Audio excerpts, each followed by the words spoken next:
নমস্কার বন্ধুরা। আজকে আমরা যে বিষয়টি নিয়ে আলোচনা করব সেটা হচ্ছে মেটা হোয়াটসঅ্যাপের জন্য যে নতুন ফিচার্সটা নিয়ে এসেছে, যেখানে সরাসরি ফোন নাম্বার ব্যবহার না করেও শুধুমাত্র একটা ইউজার আইডি এর মাধ্যমে আপনারা হোয়াটসঅ্যাপ ব্যবহার করতে পারবেন। আপনারা হয়তো সকলেই জানেন যে মেটা একটা নতুন ফিচার্স নিয়ে আসতে চলেছে, যেখানে পরবর্তীকালে হোয়াটসঅ্যাপ ব্যবহার করার জন্য আপনাকে কারোর সাথে সরাসরি আপনার ফোন নাম্বার শেয়ার করার দরকার পড়বে না। সেই জায়গায় আপনি কি করবেন? একটা ইউজার আইডি তৈরি করবেন। ইউজার আইডি এটা সেম, আপনারা যদি জিমেল ব্যবহার করেন, হটমেল ব্যবহার করেন, বা ইভেন ফেসবুক বা ইনস্টাগ্রামেও আপনাদের নিজস্ব একটা ইউজার আইডি আছে। ঠিক একই রকম ভাবে হোয়াটসঅ্যাপেও আপনি আপনার পছন্দ মতো ইউজার আইডি তৈরি করতে পারবেন। এই নতুন ফিচার্সটা নিয়ে সম্পূর্ণ দুটো মত দেখা যাচ্ছে।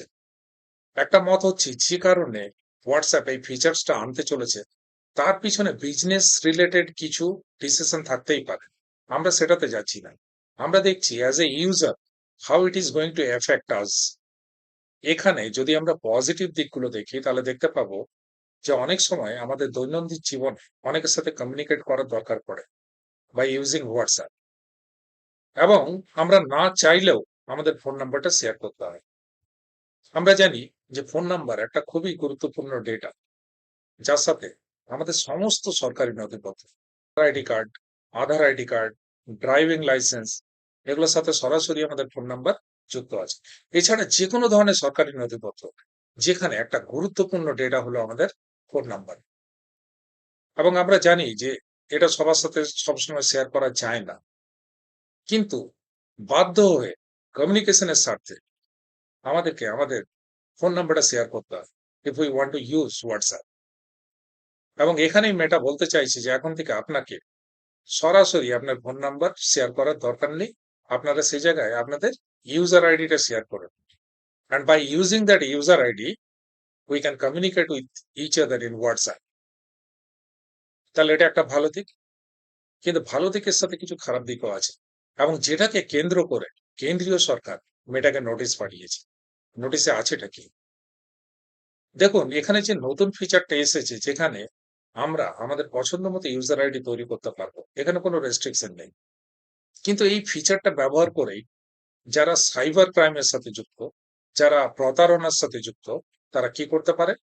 তারা হয়তো কোনো একটা সংস্থার নামে, কোনো একটা ব্যাংকের নামে, কোনো একটা বিশেষ ব্যক্তির নামের মতো করে ইউজার আইডি তৈরি করে নিতে পারে, এবং এই ইউজার আইডি ব্যবহার করে যখন তারা অন্যদের সাথে কমিউনিকেট করবে, অন্যদের মধ্যে এই ভ্রান্ত ধারণাটা তৈরি হতে পারে যে এটা কি, এটা অ্যাকচুয়ালি সেই অর্গানাইজেশন, না কোনো প্রতারক বা অন্য কোনো ইন্ডিভিজুয়াল পার্সন।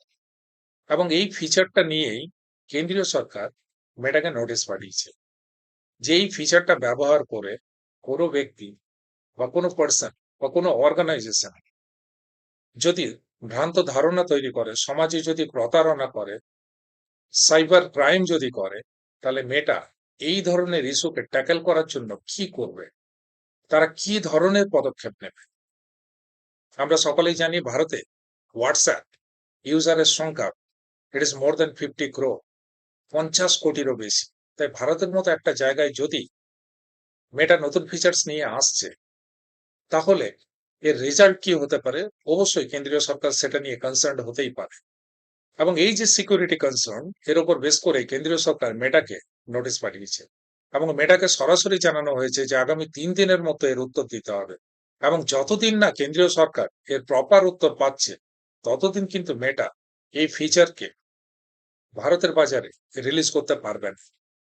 তাই আপনারা যদি এক্সাইটেড হয়ে থাকেন এই নতুন ফিচারের জন্য, আপনাদের অবশ্যই ওয়েট করতে হবে যে মেটা কি ধরনের রিপ্লাই কেন্দ্রীয় সরকারকে দিচ্ছে, এবং কেন্দ্রীয় সরকার এই ধরনের রিপ্লাইয়ের সাথে সহমত পোষণ করছে কিনা।